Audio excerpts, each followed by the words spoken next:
Hi, my name is Angela Huffman. I'm a dealer and an educator for APQS. I have a really sweet border design. It's got 2 flowers. I call it twin tulips. Let's take a look. It's perfect for your baby quilts.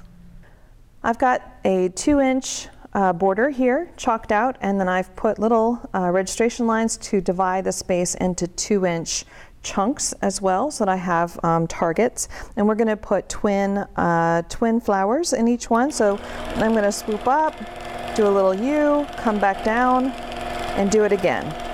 And then go to the next one. Swoop up, do a little U, come back down, and just make it double.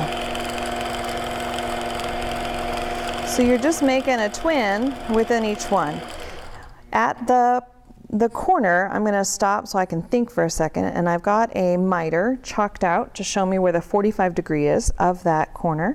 So I'm going to swoop up, swoop over, and then just double it.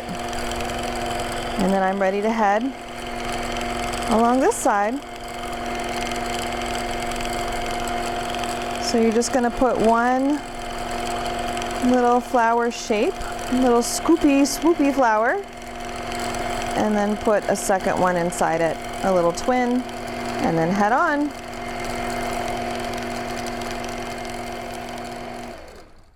Thanks for watching. For more information about APQS machines, visit apqs.com or contact your local dealer. Be sure to subscribe to this YouTube channel so you're notified every time a new video is posted, and join us over on our Facebook page. We'd love to have you join the conversation, and we'd love to see what you're working on.